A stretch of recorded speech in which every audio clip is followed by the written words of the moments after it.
आज देश भर से जुड़े हैं। मैं इस अवसर पर करोड़ों करोड़ किसानों की ओर से माननीय प्रधानमंत्री जी का हृदय से बहुत बहुत स्वागत करता हूं, बहुत बहुत अभिनंदन करता हूं। आज इस कार्यक्रम में भिन्न भिन्न स्थानों पर हमारे देश के रक्षा मंत्री श्रीमान राजनाथ सिंह जी, गृह मंत्री श्रीमान अमित शाह जी, परिवहन मंत्री श्रीमान नितिन गडकरी जी, राज्यों के माननीय मुख्यमंत्रीगण, राज्यों के मंत्रीगण, केंद्र सरकार के मंत्रीगण, सांसदगण, विधायकगण और विकास खंड और पंचायत क्षेत्र में इस कार्यक्रम में भाग ले रहे करोड़ों करोड़ भाइयों और बहनों का मैं कृषि एवं किसान कल्याण मंत्रालय की ओर से बहुत बहुत स्वागत करता हूं, बहुत बहुत अभिनंदन करता हूं। इस अवसर पर हमारे मंत्रालय के राज्य मंत्री माननीय रूपाला जी और माननीय कैलाश चौधरी जी, इनकी ओर से भी आप सबका हृदय से बहुत बहुत स्वागत है, बहुत बहुत अभिनंदन है। आज का यह कार्यक्रम हम सबके प्रिय नेता और प्रेरणा स्रोत माननीय अटल बिहारी वाजपेयी जी के जन्मदिन पर संपन्न हो रहा है। सारा देश इस बात का साक्षी है कि अटल बिहारी वाजपेयी जी सुशासन के पक्षधर थे। जब वो प्रधानमंत्री थे तो सुशासन की दृष्टि से अनेक नए आयामों से देश को जोड़ने का काम वाजपेयी जी के नेतृत्व में हुआ और इस वजह से आज का दिन पूरे देश में सुशासन दिवस के रूप में मनाया जाता है। मैं इस अवसर पर अपने मंत्रालय के सभी लोगों की ओर से माननीय अटल जी के चरणों में अपना प्रणाम निवेदित करता हूं। आज सुशासन की दृष्टि से बहुत बड़ा काम हो रहा है और मैं समझता हूं कि अटल बिहारी वाजपेयी जी की आत्मा को भी बहुत संतोष मिलेगा, क्योंकि वो सुशासन और पारदर्शिता के पक्षधर थे और आज माननीय मोदी जी के कर कमलों से देश के 9 करोड़ 4 लाख किसानों को 18,098 करोड़ रुपया बटन दबाकर उनके खातों में 2 घंटे में पहुंचाने का कार्यक्रम होगा। यह पहली बार सारा देश और दुनिया इतनी बड़ी योजना को देख रही है कि इस योजना के क्रियान्वयन में ना कोई बिचौलिया है, ना कोई दलाल है। हम सब जानते हैं कि एक समय था जब देश के तत्कालीन प्रधानमंत्री यह कहा करते थे कि हम 100 रुपए केंद्र से भेजते हैं तो 15 रुपए गांव में जाते जाते बचते हैं, लेकिन आज मोदी जी के नेतृत्व में हम यह दावे के साथ कह सकते हैं कि आज 18,098 करोड़ रुपया नरेंद्र मोदी जी की सरकार भेजेगी तो पूरा का पूरा पैसा किसान के खाते में पहुंचेगा। वाजपेयी जी के समय में भी कृषि को महत्ता दी गई थी और उस स्वप्न को साकार करने के लिए 2014 से लगातार नरेंद्र मोदी जी के नेतृत्व में गांव गरीब किसान की उन्नति के लिए काम किया जा रहा है। हम सब इस अवसर पर किसानों को नमन करना चाहते हैं, क्योंकि कोविड के संकट में भी किसानों ने फसल की कटाई की, उपार्जन का काम गत वर्ष की तुलना में अधिक किया। ग्रीष्म ऋतु की फसलें, खरीफ की फसलें गत वर्ष से अधिक बोई गई, बम्पर उत्पादन हुआ और कृषि के क्षेत्र ने, किसानों के परिश्रम ने कोविड की इस प्रतिकूल परिस्थिति में भी अपनी प्रासंगिकता को सिद्ध किया है और इसलिए लगातार इस बात की कोशिश की जा रही है कि कृषि का क्षेत्र मजबूत हो, गांव की अर्थव्यवस्था मजबूत हो। प्रधानमंत्री नरेंद्र मोदी जी के नेतृत्व में कृषि की अर्थव्यवस्था को बल देने के लिए लगातार इस दिशा में प्रयत्न किए गए हैं। लंबे समय से प्रतीक्षा थी, एमएसपी बढ़ना चाहिए, उसके लिए कोई पद्धति बनना चाहिए। माननीय मोदी जी के नेतृत्व में एमएसपी को बढ़ाया गया, खरीद के वॉल्यूम को बढ़ाया गया, अधिक पैसा लगाया गया। गेहूं और धान की खरीद पहले हुआ करती थी, दलहन और तिलहन को भी उसमें जोड़ा गया और लगातार ये कोशिश की गई कि किसानों के पास डीबीटी के माध्यम से पैसा पहुंचे। बजट की दृष्टि से भी अगर हम देखेंगे तो 13-14 की तुलना में आज का बजट 6 गुना अधिक यह नरेंद्र मोदी जी की दूरदर्शिता के कारण ही संपन्न हो सका है। देश में 86% छोटे किसान हैं। इन किसानों की आय बढ़ाने के लिए, इन किसानों के जीवन स्तर में बदलाव लाने के लिए, ये किसान महंगी फसलों की ओर आकर्षित हों, टेक्नोलॉजी का सपोर्ट इन्हें मिल सके, इसलिए 10,000 नए एफपीओ बनाने का काम भी मोदी जी के नेतृत्व में ही आज देश में संपन्न हो रहा है। हम सब जानते हैं कि यह जो हमारी पीएम किसान सम्मान निधि की योजना है, यह योजना बहुत ही महत्वाकांक्षी है और इस योजना से गरीब किसान को बहुत लाभ हुआ है। यद्यपि प्रधानमंत्री जी ने पहले जब इस योजना का आरंभ किया था तो यह 2 हेक्टेयर तक के किसानों के लिए थी, लेकिन 2019 में जब सरकार दोबारा प्रधानमंत्री जी के नेतृत्व में बनी तो प्रधानमंत्री जी ने इस दायरे में देश के सभी किसानों को ले लिया है और इसका लाभ सब किसानों को मिल रहा है। मुझे कहते हुए प्रसन्नता है कि आज देश में 11 करोड़ 40 लाख किसान इस योजना के अंतर्गत पंजीकृत हुए हैं। 10 करोड़ 59 लाख किसानों को अभी तक 96,000 करोड़ रुपया उनके खातों में पहुंचाया गया है। कोविड और लॉकडाउन की स्थिति में भी ये पैसा उनके यहां जाता रहा है। आज देश में पश्चिम बंगाल को छोड़कर देश के सभी राज्य और केंद्र शासित राज्य इस योजना से जुड़ चुके हैं।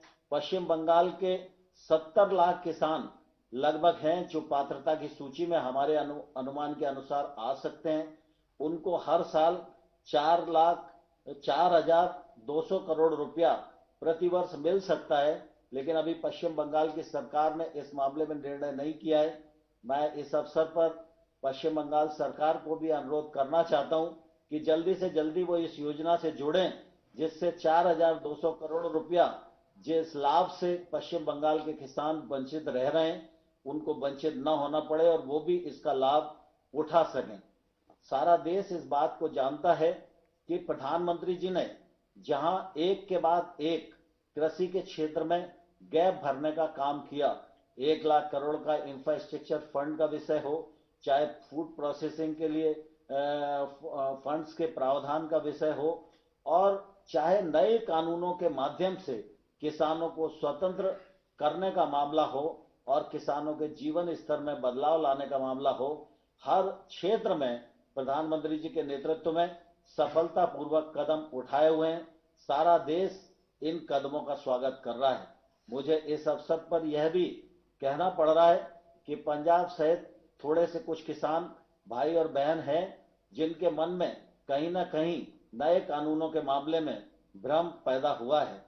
मैं उनको आग्रह करना चाहता हूं कि वो इस आंदोलन को त्याग कर, सरकार ने वार्ता का निमंत्रण दिया है, वार्ता पर आए और मुझे आशा है कि किसान इस बात को समझेंगे, नए कानून के मर्म को समझेंगे, नए कानून के महत्व को समझेंगे और हम समाधान की ओर अग्रसर होंगे। मैं इस अवसर पर मुझे यह भी प्रसन्नता है कि प्रधानमंत्री जी के कार्यक्रम में जहां देश के हर विकास खंड और हर पंचायत में लोग उनको आज इस कार्यक्रम को सुन रहे हैं और इस कार्यक्रम से जुड़े हुए हैं, वहीं ऑनलाइन 8 करोड़ 2 लाख लोगों ने अपने आप को इस कार्यक्रम से जुड़ने के लिए रजिस्ट्रेशन कराया है। मैं उनका भी हृदय से स्वागत करता हूं और पुनः प्रधानमंत्री जी का करोड़ों करोड़ किसानों की ओर से बहुत बहुत स्वागत है, बहुत बहुत अभिनंदन है। धन्यवाद। जय भारत।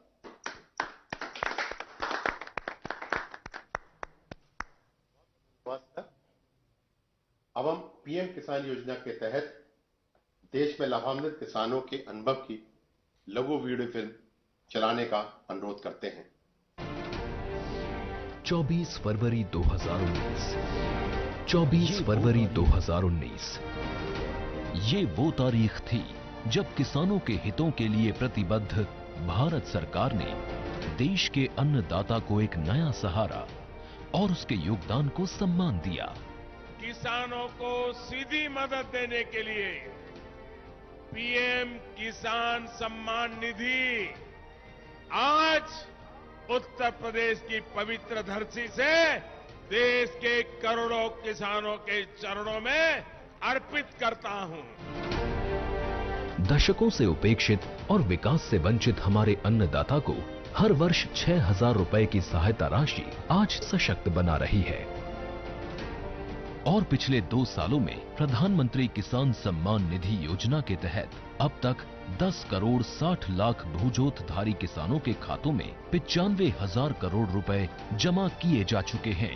इस स्कीम से बहुत छोटे बड़े जिम्मेदारों को सबको फायदा है और 4 महीने में किस्त आ जाती है बैंक में। मेरे में 6 किस्तें आ चुकी है, जिससे हमारा घर का और कृषि का सब काम चलता रहता है।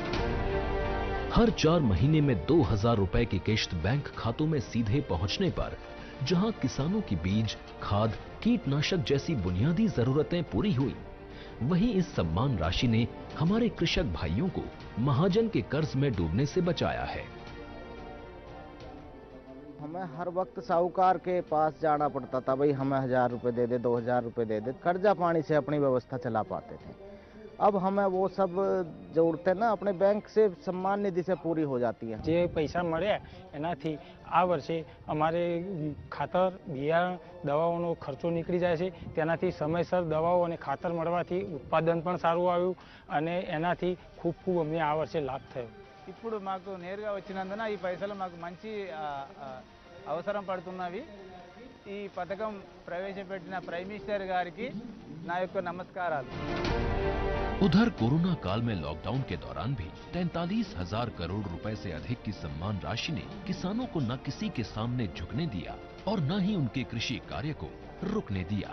लॉकडाउन में हमें समय से पैसा आया, बाकी हमें जो लॉकडाउन में जो सब्जी का काम करते, सब्जी का हमारा काम खत्म हो गया था, माल जा नहीं पा रहा था, उससे हम हमारे घर खर्चे हमने चलाए उससे। और आज ये एक ऐतिहासिक क्षण है जब 9 करोड़ भूजोत कृषक परिवारों के खातों में 18,000 करोड़ रुपए की सहायता राशि ट्रांसफर की जा रही है। लाभार्थियों की ये संख्या कई देशों की कुल आबादी से भी कहीं ज्यादा है। पीएम किसान सम्मान निधि के ये 2 साल हैं भूजोत किसान की मुस्कान के, कृषक के सशक्तिकरण और सम्मान के। आज भारत सरकार से सहायता पाकर मेरे देश का किसान खुशियों की फसल बो रहा है और किसान के साथ साथ पूरा देश सफल हो रहा है। पीएम किसान सम्मान निधि 9 करोड़ किसान परिवारों के बैंक खातों में 18,000 करोड़ रुपए की नई किश्त का हस्तांतरण।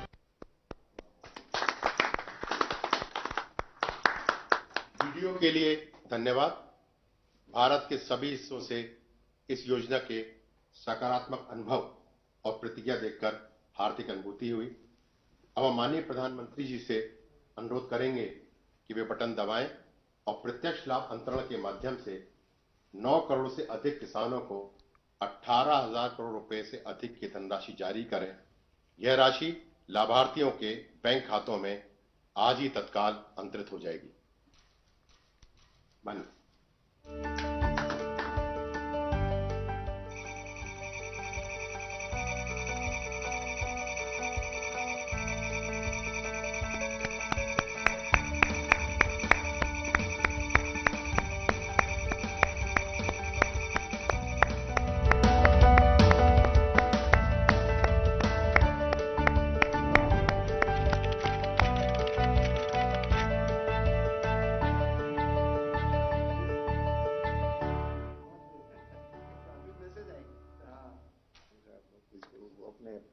सर, आपका बहुत बहुत धन्यवाद।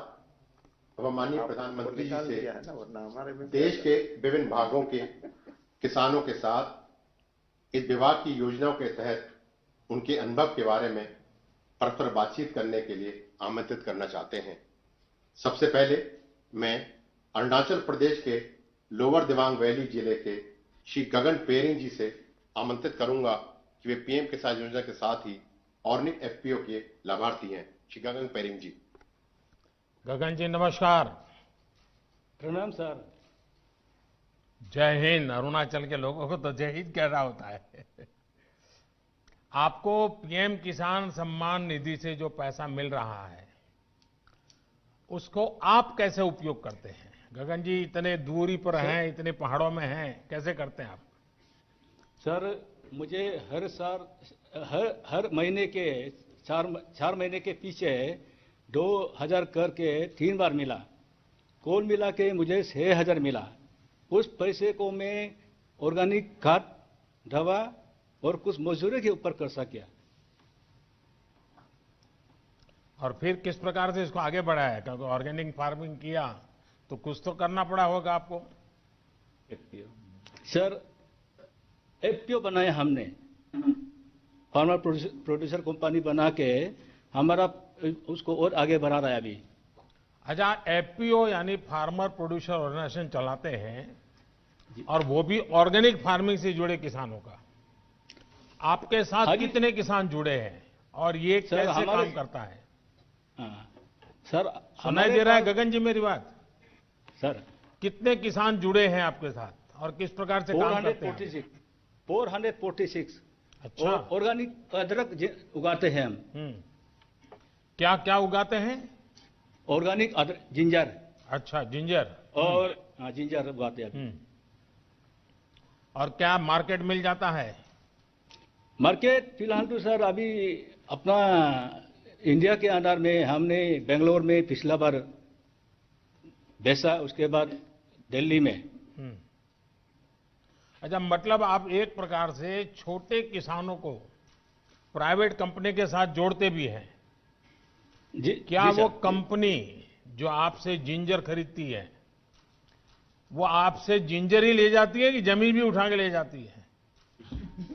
सर हाल ही में हमने प्रवर्ता फूड कंपनी से एग्रीमेंट किया है, लेकिन वो हमारा जितना प्रोडक्ट है उसका फिनिशिंग प्रोडक्ट को ले जाने का एग्रीमेंट किया है, जमीन को नहीं।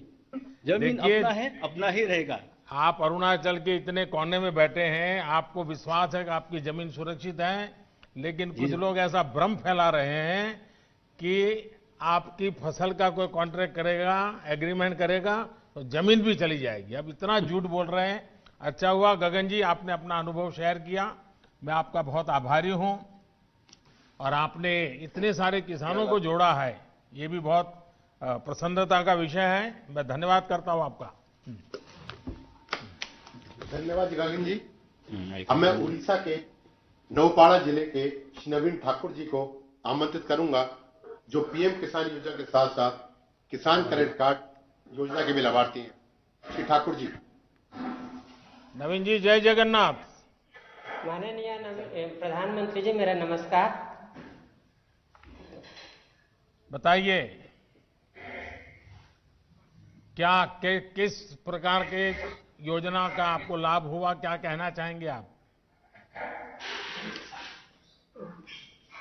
मुझे पीएम 5 किस्तों में 10,000 के पीएम किसान सहायता प्राप्त हुआ है। मैंने इस धन को खाद, बीज, कीटनाशक खरीद के लिए उपयोग किया है। एकीकृत यानी खेती और पशुपालन के लिए धन का उपयोग करने की योजना बना रहा हूं। अच्छा, भारत सरकार एक किसान क्रेडिट कार्ड देती है, वो आपको मालूम है क्या? जी। आपको किसान क्रेडिट कार्ड मिला है? मिला है सर। अच्छा, तो उसका क्या करता है? मुझे 12 मार्च 2019 को क्रेडिट कार्ड मिला है। मैंने 4% के ब्याज दर से बैंक से 27,000 का ऋण लिया है। पहले तो 20% के ब्याज दर से साहूकार से कर्जा लेना पड़ता था। अब 4% के हिसाब ब्याज दर से मेरे को ऋण मिल रहा है और मैं इस धन को बीज, खाद, कीटनाशक के लिए केसीसी का उपयोग किया है। केसीसी और पीएम किसान की योजना के लाभ से मेरे जीवन स्तर में सुधार हुआ है। इसीलिए आपको प्रधानमंत्री जी मेरा नमस्कार। नवीन जी, आपके पास कितनी जमीन है और आपको ये जो किसान क्रेडिट कार्ड केसीसी की सुविधा जो आपको मिली है, तो अब आप ये खर्च कहाँ से करते हैं? पहले क्या करते थे? पहले कैसा करते थे? मेरे पास 1 एकड़ 40 डिसमिल जमीन है। अच्छा, इतना छोटी जमीन है? छोटी जमीन है। हाँ। उसमें धान का फसल उगा रहा हूँ। मुझे अन्य फसल करने के भी शौक है। तो कुछ शुरू किया है? अभी तो कुछ किया नहीं हूँ, लेकिन शौक तो है। नहीं, करना चाहिए। अच्छा विचार आपको आया है, क्योंकि हमने इस प्रकार से हिम्मत के साथ नई चीजें करना चाहिए। देखिए नवीन जी, अटल जी की सरकार ने किसानों को बैंकों से सस्ते ऋण की ये योजना शुरू की थी और आज उनका जन्मदिन है। अब इसको आप जैसे उड़ीसा में दूर सुदूर बैठे किसानों तक ये मिशन मोड पर काम करने के कारण पहुंचा है। और जैसा आपने कहा, ब्याज में राहत हो गई है, आपको किसी बहुत बड़े ब्याज से पैसा नहीं लेना पड़ रहा है। अब आप नई नई फसल की तरफ जाना चाहते हैं। यही सारी बातें हैं जो छोटे छोटे किसानों को मदद हो, इसलिए सरकार काम कर रही है। और मेरा आपसे आग्रह होगा, आप भी छोटे छोटे किसानों को समझाइए कि ये केसीसी कार्ड नहीं मिला है तो प्राप्त कर लें, केसीसी कार्ड का उपयोग करते बैंकों से पैसे लें, ज्यादा ब्याज से पैसे न लें, अपने बच्चों के लिए ज्यादा खर्चा करें, अपने खेती के लिए ज्यादा खर्चा करें। ये जरूर सबको बताइए। करेंगे नवीन जी? जी पक्का करेंगे? जी पक्का करूंगा सर। चलिए, जय जगन्नाथ आपको। नमस्कार सर। धन्यवाद। अब मैं हरियाणा के फतेहाबाद जिले के श्री हरि सिंह जी को आमंत्रित करूंगा, जो पीएम किसान योजना के साथ क्रॉप डाइवर्सिफिकेशन योजना के लाभार्थी हैं। हरि सिंह जी नमस्ते। नमस्कार, नमन प्रणाम सर। नमस्कार साहब, बताइए हरि किशन जी। मैं हरि सिंह बिश्नोई, पुत्र श्री फकीरचंद, निवासी नाढोड़ी, जिला फतेहाबाद, हरियाणा का निवासी हूं। हम 4 भाई 40 एकड़ में संयुक्त खेती करते हैं। मेरे परिवार में हम 15 सदस्य, कुल 15 सदस्य हैं और 35 वर्ष से खेती कर रहा हूं मैं। तो पिताजी के पास तो काफी जमीन होगी, अब सब भाइयों में बढ़ गई होगी, अब क्या स्थिति है? नहीं, इकट्ठे, सभी इकट्ठे रह रहे हैं जी, एक संयुक्त खेती करते हैं जी। अच्छा, यानी आपने ये बहुत अच्छा रास्ता निकाला। नहीं तो ज्यादातर परिवारों में क्या हो रहा है कि एक पीढ़ी से दूसरी पीढ़ी, दूसरी तीसरी बातें आते जमीन के टुकड़े इतने छोटे हो जाते हैं कि किसान के लिए बहुत मुश्किल हो जाता है। नहीं जी, हम तो इकट्ठे तो रह अब रहे हैं आप सब मिलकर के एक परिवार पूरी तरह, और इतने सालों से आप खेती में हैं, जरा देश के किसानों को बताइए क्या नया कर रहे हैं आप, कैसे कर रहे हैं, मुझे भी समझाइए। मैं पहले तो धान की खेती करता था जी, उसके बाद अब बागवानी की तरफ रुझान है। अब पहले 2 एकड़ में बाग लगाया था, फिर 2 एकड़ में फिर लगाया, अब करके मेरे पास 10 एकड़ में बाग है जी। बागवानी की खेती की तरफ रुझान है मेरा। बागवानी में क्या क्या करते हैं आप? 3 एकड़ में नींबू की खेती कर रखी है, 7 एकड़ में अमरूद लगा रखा है जी। और आपका सारा सामान दिल्ली में बिक जाता है? नहीं जी, हम लोकल मंडियों में बेच देते हैं, यहाँ नजदीक छोटी छोटी मंडियों में बिक्री हो जाता है। अच्छा, यानी ये जो एपीएमसी है उसके बाहर भी बेचते थे? हाँ जी। और वो उसको आपको पूरा पैसा मिलता है? पूरा पैसा मिलता है जी। पहले से ज्यादा अच्छा मिलता है? अच्छा मिलता है जी। अभी एमएसपी पे धान बेचा। चलिए, मैं पहले तो आपको और आपके सभी भाइयों को बधाई देता हूं, क्योंकि वरना एक ही प्रकार की खेती करते करते इतना पानी हम बर्बाद कर दिए, इतनी जमीन बर्बाद कर दी। लेकिन आपने थोड़ा, भले 3 एकड़ से शुरू किया है, लेकिन मुझे विश्वास है कि नई नई चीजें करके आप बहुत अच्छी तरह योगदान करेंगे। और जमीन को अलग अलग फसलों से जोड़ने से आपकी जमीन की ताकत भी बढ़ेगी, आपको अनुभव आया होगा। तो मैं आपको बहुत बहुत बधाई देता हूं और आपके पूरे परिवार को मेरी तरफ से बहुत शुभकामनाएं। धन्यवाद जी। धन्यवाद। अब मैं महाराष्ट्र के लातूर जिले के श्री गणेश राजेंद्र भोसले जी को आमंत्रित करूंगा। वे पीएम किसान योजना के साथ साथ ही प्रधानमंत्री फसल बीमा योजना के भी लाभार्थी हैं। श्री भोसले जी। गणेश जी नमस्ते। राम राम सर जी। राम राम। गणेश जी बताइए, आपके पास कितनी जमीन है?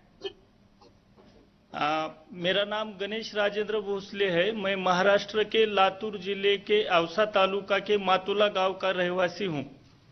अभी मेरे पास 3 हेक्टेयर जमीन है, जिस पर मैं सोयाबीन और तूर की फसल का उपयोग करता हूं।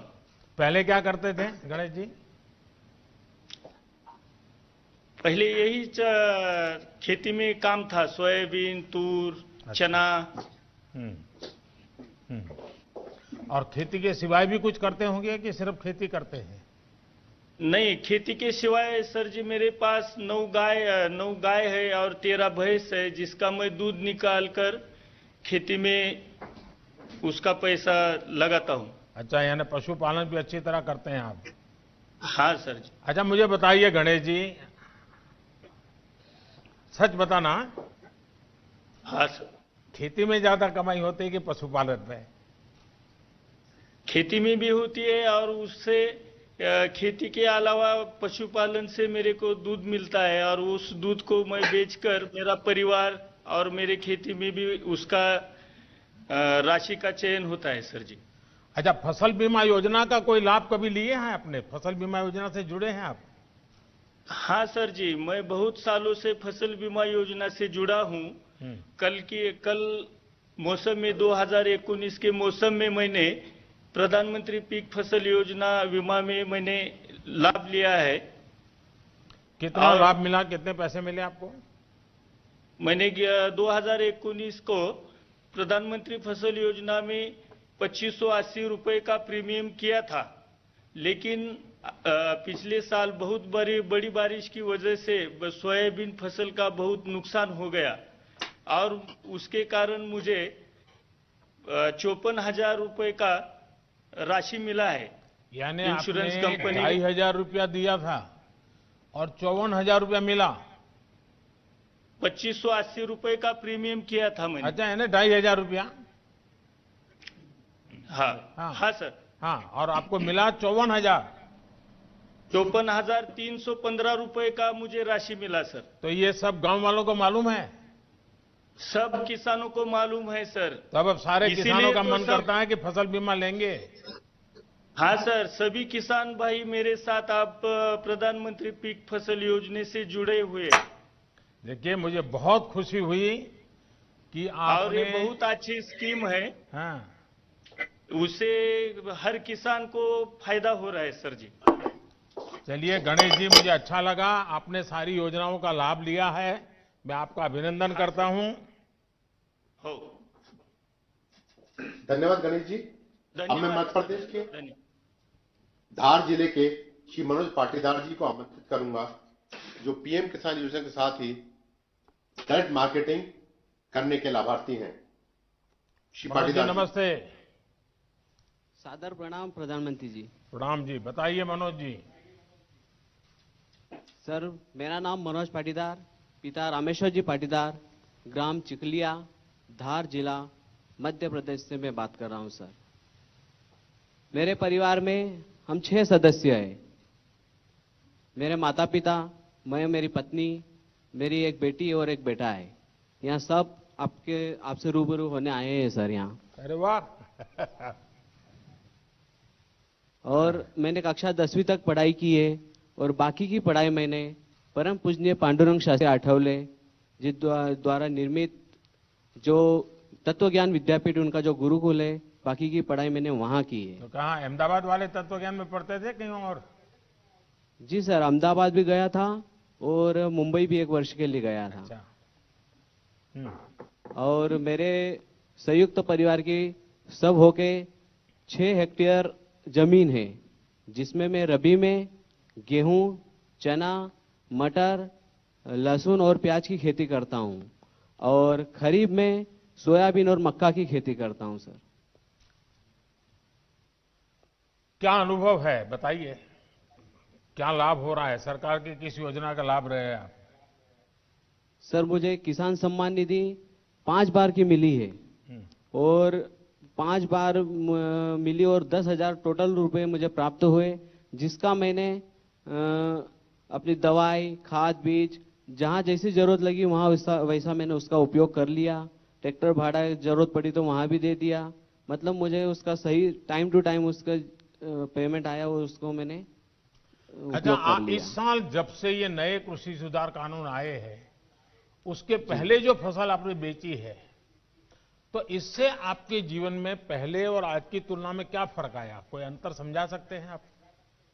बिल्कुल बिल्कुल सर। पहले ये जो नया कृषि कानून जो आया है, इसकी वजह से आज एक हमें नया विकल्प मिल गया है। पहले एक ही हमारे पास एक ही द्वार था, वो था मंडी का, लेकिन अभी हम किसी निजी व्यापारी या किसी अन्य संस्थान को हमारा माल हम बेच सकते हैं। इस साल मैंने खरीफ की जो फसल है सोयाबीन, मैंने सोया चौपाल आईटीसी कंपनी को 41 रुपए क्विंटल से टोटल 85 क्विंटल सोयाबीन मैंने बेचा।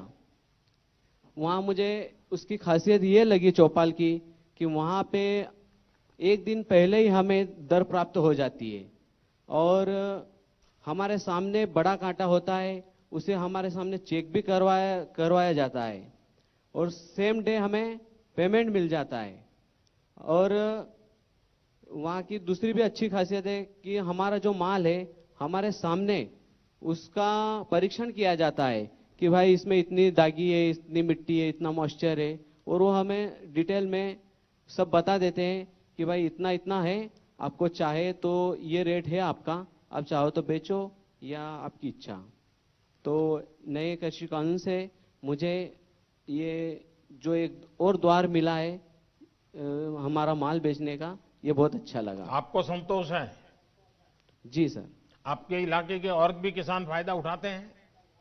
बहुत किसान उठाते हैं सर। अच्छा, फिर कुछ नेता जो अपना राजनीतिक एजेंडा चलाने के लिए अपनी राजनीतिक विचारधारा किसानों के नाम पर थोपने में लगे हुए हैं और वो कह रहे हैं कि इससे तो किसानों को बड़ा नुकसान होगा।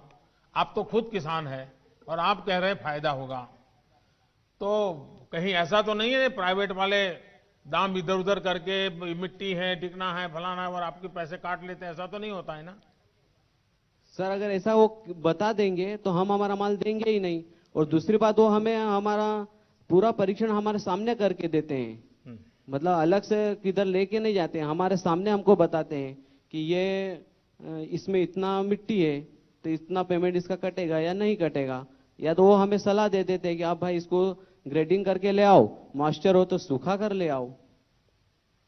यानी आपको पूरी तरह विश्वास है कि इस नई व्यवस्था से किसान को सचमुच में लाभ होगा? हाँ, हमें बिल्कुल विश्वास है सर। चलिए मनोज जी, मैं बहुत आभारी हूं आपका और आपके पूरे परिवार के लोग यहाँ आए हैं, मैं उन सबको भी प्रणाम करता हूं। और आपने सर मेरा एक निवेदन है सर। जी जी बताइए सर। हमारे कृषि में हमें अभी जंगली जानवर हमें बहुत परेशान हो रहे हैं, जिनको घोड़ा रोज बोलते हैं। हाँ, ये बात सही है आपकी। तो हमारे किसान लोग बहुत परेशान हैं। मुझे आज एक जगह मिल गई है कि डायरेक्ट मैं आपसे ये बात कर सकूं। ये बात सही है। कई जगह पे ये, जब मैं गुजरात में मुख्यमंत्री था तब भी ये समस्या मेरे सामने आती थी, लेकिन इस देश में अभी जो ये किसान आंदोलन के नाम से बैठे हुए हैं, उन्हीं की विचारधारा के उस दूसरे लोग एनवायरमेंट के नाम पर आंदोलन चला करके अगर किसी किसान ने किसी पशु को मार दिया तो उसको जेल भिजवा देते हैं यही लोग। यानी वो उधर एक आंदोलन चलाना, इधर दूसरा आंदोलन चलाना, क्योंकि उनकी राजनीतिक विचारधारा से करते हैं। और इसके कारण, लेकिन ये बात सही है कि इसका समाधान हम सबको मिलकर निकालना होगा और हिंदुस्तान के कई कोने में ये इस प्रकार की समस्या है। लेकिन मनोज जी, मैं आपका आभारी हूं, आपने इस बात का मेरे ध्यान पर आकर्षित किया। धन्यवाद जी। धन्यवाद जी।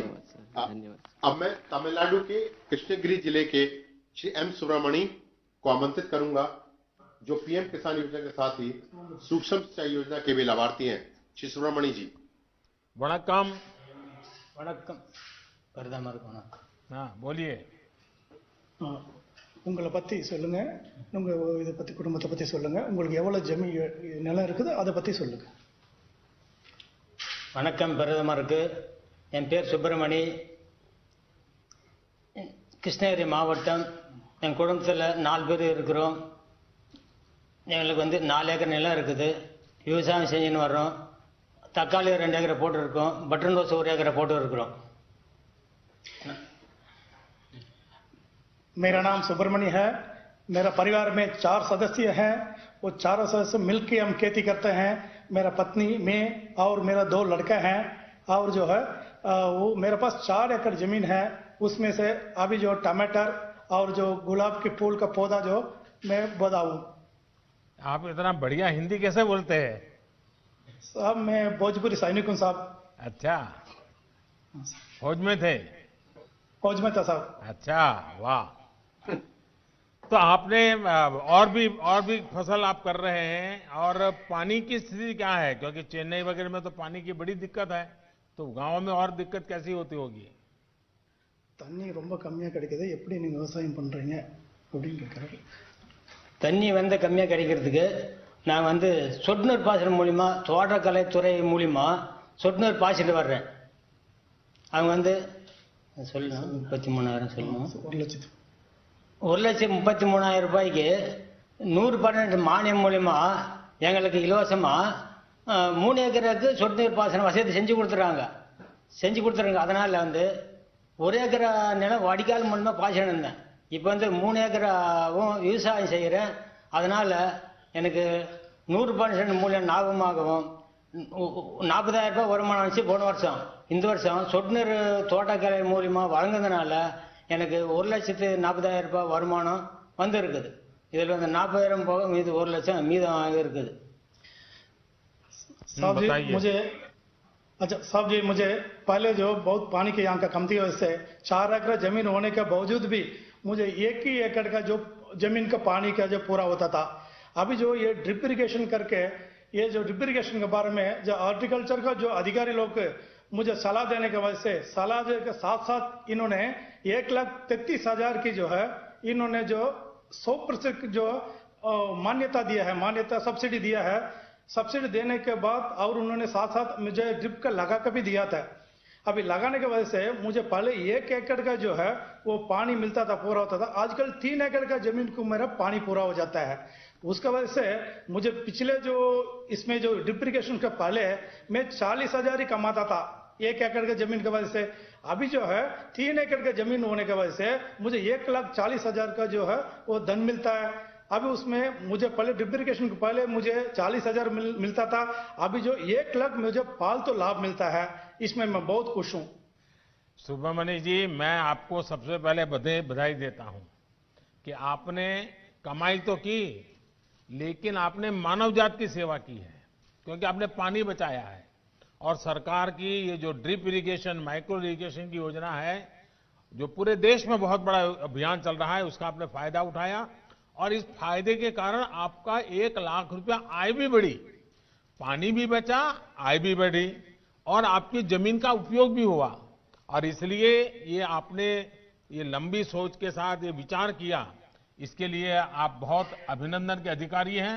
लेकिन मैं आपसे आग्रह करूंगा, आप इतने जागरूक किसान हैं, और किसानों को भी समझाइए कि पानी ज्यादा जरूरत नहीं होती है.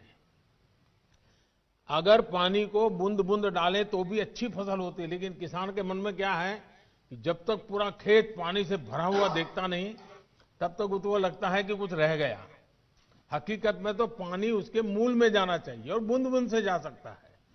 अगर ये काम आप कर लिए, बहुत बढ़िया किए हैं.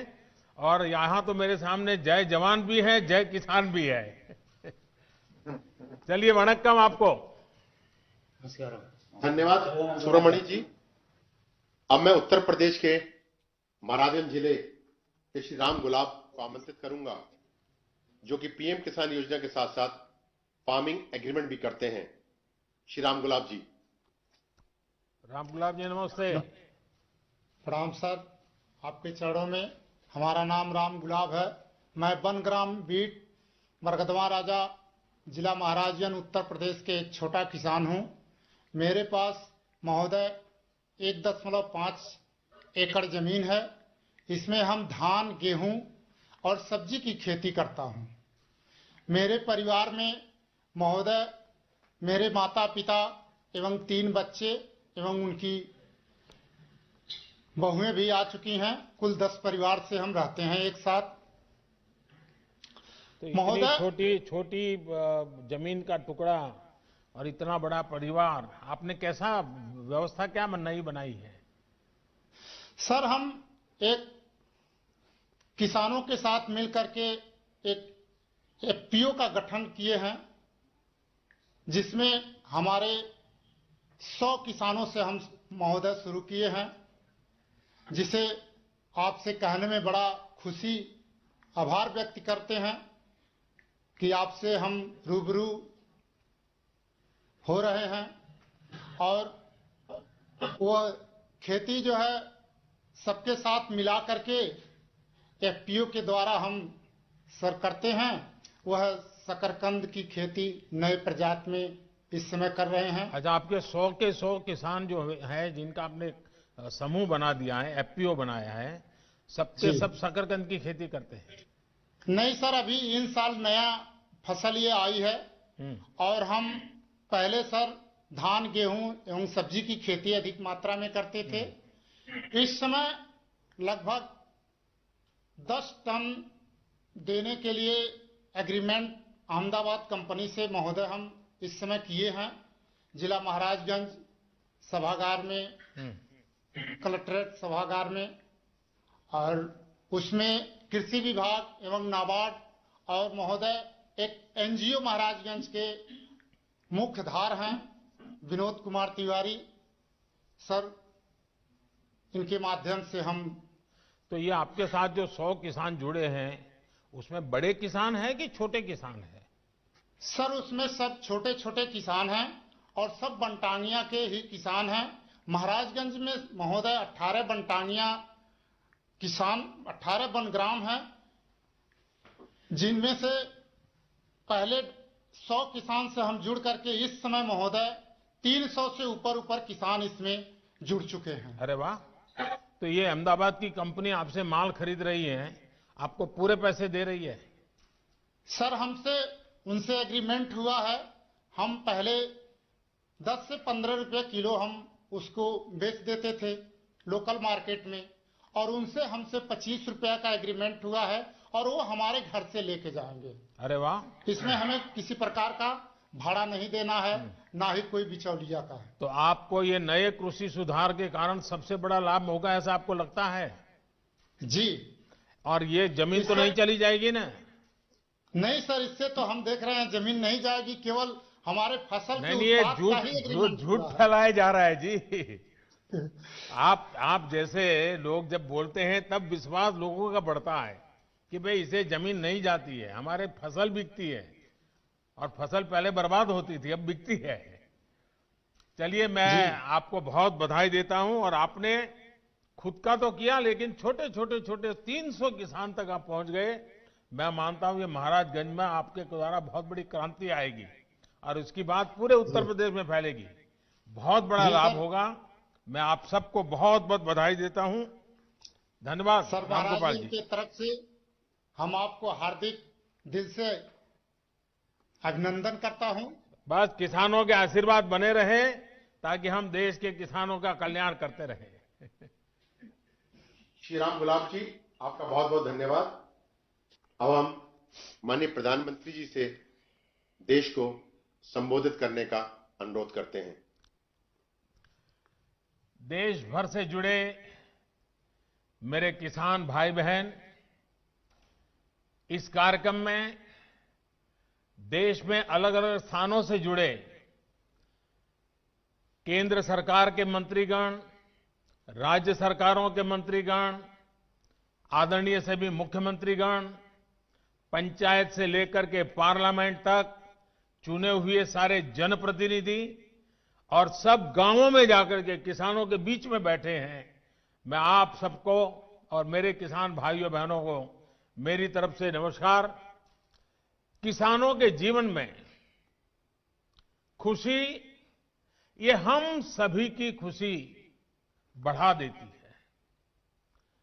और आज का दिवस तो बहुत ही पावन दिवस भी है। किसानों को आज जो सम्मान निधि मिली है, उसके साथ ही आज का दिन कई अवसरों का संगम बनकर भी आया है। सभी देशवासियों को आज क्रिसमस की भी बहुत बहुत शुभकामनाएं। मेरी कामना है क्रिसमस का ये त्योहार विश्व में प्रेम, शांति और सद्भाव का प्रसार करे। साथियों, आज मोक्षदा एकादशी है, गीता जयंती है। आज ही भारत रत्न महामना मदन मोहन मालवीय जी की भी जयंती है। देश के महान कर्मयोगी, हमारे प्रेरणा पुरुष स्वर्गीय अटल बिहारी वाजपेयी जी की भी आज जन्म जयंती है। उनकी स्मृति में आज देश गुड गवर्नेंस डे भी मना रहा है। साथियों, अटल जी ने गीता के संदेशों के अनुरूप जीवन जीने का लगातार प्रयास किया। गीता में कहा गया है, स्वे स्वे कर्मणि अभिरतः संसिद्धिम लभते नरः, यानी जो अपने स्वाभाविक कर्मों को तत्परता से करता है उसे सिद्धि मिलती है। अटल जी ने भी अपना पूरा जीवन राष्ट्र के प्रति अपने कर्म को पूरी निष्ठा से निभाने में समर्पित कर दिया। सुशासन को, गुड गवर्नेंस को अटल जी ने भारत के राजनीति और सामाजिक विमर्श का हिस्सा बनाया। गांव और गरीब के विकास को अटल जी ने सर्वोच्च प्राथमिकता दी। प्रधानमंत्री ग्राम सड़क योजना हो या फिर स्वर्णिम चतुर्भुज योजना हो, अंत्योदय अन्न योजना हो या फिर सर्व शिक्षा अभियान हो, राष्ट्र जीवन में सार्थक बदलाव लाने वाले अनेक कदम अटल जी ने उठाए। आज पूरा देश उनको स्मरण कर रहा है, अटल जी को नमन कर रहा है। आज जिन कृषि सुधारों को देश ने जमीन पर उतारा है, उनके सूत्रधार भी एक प्रकार से अटल बिहारी वाजपेयी भी थे। साथियों, अटल जी गरीबों के हित में, किसान के हित में बनने वाली सभी योजनाओं में होने वाले भ्रष्टाचार को राष्ट्रीय रोग मानते थे। आप सबको याद होगा, उन्होंने एक बार पहले की सरकारों पर कटाक्ष करते हुए एक पूर्व प्रधानमंत्री की बात याद दिलाई थी और उनको याद दिलाते उन्होंने कहा था कि रुपया चलता है तो रुपया घिसता है, रुपया घिसता है तो हाथ में लगता है और धीरे से जेबों में चला जाता है। मुझे संतोष है कि आज न रुपया घिसता है और न ही किसी गलत हाथ में लगता है। दिल्ली से जिस गरीब के लिए रुपया निकलता है वो उसके बैंक खाते में सीधा पहुंचता है। अभी हमारे कृषि मंत्री नरेंद्र सिंह जी तोमर ने इसके विषय में विस्तार से हमारे सामने रखा है। पीएम किसान सम्मान निधि इसका ही एक उत्तम उदाहरण है। आज देश के 9 करोड़ से ज्यादा किसान परिवारों के बैंक खाते में सीधे एक कंप्यूटर की क्लिक से 18,000 करोड़ रुपए से भी ज्यादा रकम उनके किसानों के बैंक के खाते में जमा हो गए हैं। जब से ये योजना शुरू हुई है तब से 1,10,000 करोड़ रुपए से ज्यादा 1,10,000 करोड़ रुपए से ज्यादा किसानों के खाते में पहुंच चुके हैं। और यही तो गुड गवर्नेंस है, यही तो गुड गवर्नेंस टेक्नोलॉजी के द्वारा उपयोग किया गया है। 18,000 करोड़ से ज्यादा रुपए पल भर में, कुछ ही पल में सीधे किसानों के बैंक खातों में जमा हो गए हैं। कोई कमीशन नहीं, कोई कट नहीं, कोई हेराफेरी नहीं। टेक्नोलॉजी का इस्तेमाल करते हुए पीएम किसान सम्मान योजना में ये सुनिश्चित किया गया है कि लीकेज न हो। राज्य सरकारों के माध्यम से किसानों का ऑनलाइन रजिस्ट्रेशन होने के बाद उनके आधार नंबर और बैंक खातों का वेरिफिकेशन होने के बाद इस व्यवस्था का निर्माण हुआ है। लेकिन मुझे आज इस बात का अफसोस भी है कि पूरे हिंदुस्तान के किसानों को इस योजना का लाभ मिल रहा है। सभी विचारधारा की सरकारें इससे जुड़ी हैं, लेकिन एकमात्र पश्चिम बंगाल सरकार, वहां के 70 लाख से अधिक किसान, मेरे किसान भाई बहन बंगाल के, इस योजना के वो लाभ नहीं ले पा रहे हैं, उनको ये पैसे नहीं मिल पा रहे हैं, क्योंकि बंगाल की सरकार अपने राजनीतिक कारणों से उनके राज्य के किसानों को भारत सरकार से पैसा जाने वाला है, राज्य सरकार को एक कौड़ी का खर्चा नहीं है, फिर भी वो पैसे उनको नहीं मिल रहे हैं। कई किसानों ने भारत सरकार को सीधी चिट्ठी लिखी हुई है, उसको भी वो मान्यता नहीं देते हैं। यानी आप कल्पना कर सकते हैं कितने लाखों किसानों ने लाभ लेने के लिए, योजना के लिए अर्जी की, ऑनलाइन आवेदन कर चुके हैं, लेकिन वहां की राज्य सरकार उसको भी अटका करके बैठ गई है। भाइयों बहनों, मैं हैरान हूं और ये बात मैं आज देशवासियों के सामने बड़े दर्द के साथ, बड़े पीड़ा के साथ कहना चाहता हूं। जो लोग 30-30 साल तक बंगाल में राज करते थे, एक ऐसी राजनीतिक विचारधारा को लेकर के बंगाल को कहां से कहां ला करके उन्होंने हालत करके रखी है, सारा देश जानता है। और ममता जी के 15 साल पुराने भाषण सुनोगे तो पता चलेगा कि इस राजनीतिक विचारधारा ने बंगाल को कितना बर्बाद कर दिया था। अब ये कैसे लोग हैं? बंगाल में उनकी पार्टी है, उनका संगठन है, 30 साल सरकार चलाई है, कितने लोग होंगे उनके पास? एक बार भी इन लोगों ने किसानों को ये 2,000 रुपया मिलने वाला कार्यक्रम है, बंगाल के अंदर कोई आंदोलन नहीं चलाया। अगर आल के दिल में किसानों के लिए इतना प्यार था, बंगाल में आपकी धरती है, तो आपने बंगाल में किसानों को न्याय दिलाने के लिए प्रधानमंत्री किसान सम्मान योजना के पैसे किसानों को मिले, इसके लिए क्यों आंदोलन नहीं किए?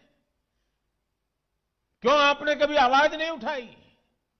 और आप वहां से उठ करके पंजाब पहुंच गए, तब सवाल उठता है। और पश्चिम बंगाल की सरकार भी देखिए, अपने राज्य में इतना बड़ा किसानों को लाभ, 70 लाख किसानों को इतना धन मिले, हजारों करोड़ रुपया मिले, वो देने में उनको राजनीति आड़े आती है। लेकिन वही पंजाब जाकर के जो लोग के साथ वो बंगाल में लड़ाई लड़ते हैं, यहां आकर के उनसे गुपचुप करते हैं।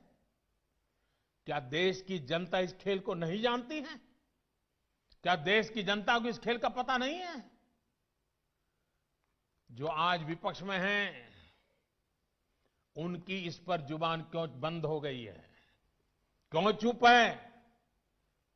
साथियों, आज जिन राजनीतिक दलों के लोग अपने आप को इस राजनीतिक प्रवाह में, जब देश की जनता ने उन्होंने नकार दिया है, तो कुछ न कुछ ऐसे इवेंट कर रहे हैं, इवेंट मैनेजमेंट हो रहा है, ताकि कोई सेल्फी ले ले, कोई फोटो छप जाए, कहीं टीवी पर दिखाई दे और उनकी राजनीति चलती जाए। अब देश ने उन लोगों को भी देख लिया है, ये देश के सामने एक्सपोज हो गए हैं। स्वार्थ की राजनीति का एक भद्दा उदाहरण हम बहुत बारीकी से देख रहे हैं। जो दल पश्चिम बंगाल में किसानों के हित पर कुछ नहीं बोलते, वो यहां दिल्ली के नागरिकों को परेशान करने पर लगे हुए हैं, देश की अर्थनीति को बर्बाद करने पर लगे हुए हैं, और वो भी किसान के नाम पर। इन दलों को आपने सुना होगा, मंडिया बोल रहे हैं, एपीएमसी की बात कर रहे हैं और बड़ी बड़ी हेडलाइन लेने के लिए भाषण कर रहे हैं। लेकिन ये दल, वही झंडे वाले, वही विचारधारा वाले जिन्होंने बंगाल को बर्बाद किया। केरल के अंदर उनकी सरकार है। इसके पहले जो 50 साल 60 साल तक देश पर राज करते थे, उनकी सरकार थी। केरल में एपीएमसी नहीं है, मंडिया नहीं है। मैं जरा इनको पूछता हूं, यहां फोटो निकालने के कार्यक्रम करते हैं, अरे केरल में आंदोलन करके वहां तो एपीएमसी चालू करवाओ। पंजाब के किसानों को गुमराह करने के लिए आपके पास समय है। केरल के अंदर यह व्यवस्था नहीं है। अगर ये व्यवस्था अच्छी है तो केरल में क्यों नहीं है? क्यों आप दोगली नीति लेकर के चल रहे हो? ये किस तरह की राजनीति कर रहे हैं जिसमें कोई तर्क नहीं, कोई तथ्य नहीं है? सिर्फ झूठे आरोप लगाओ, सिर्फ अफवाहें फैलाओ, हमारे किसानों को डरा दो, और भले भोले किसान कभी कभी आपकी बातों में गुमराह हो जाते हैं। भाइयों बहनों, ये लोग लोकतंत्र के किसी पैमाने को, किसी पैरामीटर को मानने को तैयार नहीं है। इन्हें सिर्फ अपना लाभ, अपना स्वार्थ नजर आ रहा है। और मैं जितनी बातें बता रहा हूं किसानों के लिए नहीं बोल रहा हूं। किसानों के नाम पर अपने झंडे लेकर के जो खेल खेल रहे हैं, अब उनको ये सच सुनना पड़ेगा। और हर बात को किसानों को गाली दी, किसानों को अपमानित किया, ऐसे कर करके बच नहीं सकते हो आप लोग। ये लोग अखबारों और मीडिया में जगह बनाकर राजनीतिक मैदान में खुद के जिंदा रहने की जड़ी बूटी खोज रहे हैं। लेकिन देश का किसान उनको पहचान गया है। अब देश का किसान उनको ये जड़ी बूटी कभी देने वाला नहीं है। कोई भी राजनीति, लोकतंत्र में राजनीति करने का उनको हक है, हमें इसका विरोध नहीं है। लेकिन निर्दोष किसानों की जिंदगी के साथ न खेलें, उनके भविष्य के साथ खिलवाड़ न करें, उन्हें गुमराह न करें, भ्रमित न करें। साथियों, ये वही लोग हैं जो बरसों तक सत्ता में रहे। इनकी नीतियों की वजह से देश की कृषि और किसान का उतना विकास नहीं हो पाया जितना उसमें सामर्थ्य था। पहले की सरकारों की नीतियों की वजह से सबसे ज्यादा बर्बाद वो किसान हुआ जिसके पास न तो ज्यादा जमीन थी, न ज्यादा संसाधन। इस छोटे किसान को बैंकों से पैसा नहीं मिलता था, क्योंकि उसके पास तो बैंक खाता तक नहीं था। पहले के समय में जो फसल बीमा योजना थी, उसका लाभ भी इन छोटे किसानों के लिए तो कहीं नामो निशान नहीं था। कोई इक्का दुक्का कहीं मिल जाए तो अलग बात है। इस छोटे किसान को खेत सिंचने के लिए न पानी मिलता था, न बिजली मिलती थी। वो हमारा बेचारा गरीब किसान अपना खून पसीना लगाकर वो खेतों में जो पैदा भी करता था, उसे बेचने में भी उसकी हालत खराब हो जाती थी। इस छोटे किसान की सुध लेने वाला कोई नहीं था। और आज मैं देशवासियों को फिर याद दिलाना चाहता हूं, देश में इन किसानों की संख्या छोटी नहीं है। जिनके साथ ये अन्याय किया गया है ना, ये संख्या 80% से ज्यादा किसान इस देश में हैं, करीब करीब 10 करोड़ से भी ज्यादा, जो इतने वर्षों तक सत्ता में रहे। उन्होंने इन किसानों को अपने हाल पर छोड़ दिया था। चुनाव होते रहे, सरकारें बनती रही, रिपोर्ट आती रही, आयोग बनते रहे, वादे करो भुला दो, करो भुला दो, यही सब हुआ। लेकिन किसान की स्थिति नहीं बदली। नतीजा क्या हुआ? गरीब किसान और गरीब होता गया। क्या देश में इस स्थिति को बदलना आवश्यक नहीं था? मेरे किसान भाइयों और बहनों, 2014 में सरकार बनने के बाद हमारी सरकार ने नई अप्रोच के साथ काम करना शुरू किया। हमने देश के किसान की छोटी छोटी दिक्कतों और कृषि के आधुनिकीकरण, उसे भविष्य की जरूरतों के लिए तैयार करने, दोनों पर एक साथ ध्यान दिया। हम बहुत सुनते थे कि उस देश में खेती इतनी आधुनिक है, वहां का किसान इतना समृद्ध है। कभी इजराइल का उदाहरण सुनते रहते थे। हमने दुनिया भर में कृषि क्षेत्र में क्या क्रांति आई है, क्या बदलाव आए हैं, क्या नए इनिशिएटिव आए हैं, क्या अर्थव्यवस्था के साथ कैसे जोड़ा है, सारी चीजों का गहन अध्ययन किया। इसके बाद हमने अपने अलग अलग लक्ष्य बनाए और सभी पर एक साथ काम शुरू किया। हमने लक्ष्य बनाकर काम किया कि देश के किसानों का खेती पर होने वाला खर्च, इनपुट कॉस्ट, ये कम हो, उसका खर्चा कम हो। सॉइल हेल्थ कार्ड, यूरिया की नीम कोटिंग, लाखों की संख्या में सोलर पंप, ये सारी योजनाएं उनका इनपुट कॉस्ट कम करने के लिए एक के बाद एक उठाई। हमारी सरकार ने प्रयास किया कि किसान के पास एक बेहतर फसल बीमा कवच हो। आज देश के करोड़ों किसानों को पीएम फसल बीमा योजना का लाभ हो रहा है। और मेरे प्यारे किसान भाइयों बहनों, अभी जब मैं किसान भाइयों से बात कर रहा था तो मुझे हमारे महाराष्ट्र लातूर के गणेश जी ने बताया कि 2,500 रुपया उन्होंने दिया और 54,000 रुपया करीब करीब मिला। मामूली प्रीमियम के बदले किसानों को पिछले साल में 87,000 करोड़ रुपए क्लेम राशि मिली है। 87 यानी करीब करीब 90,000 करोड़ मामूली प्रीमियम दिया किसानों ने। मुसीबत के समय ये फसल बीमा उनको काम आया।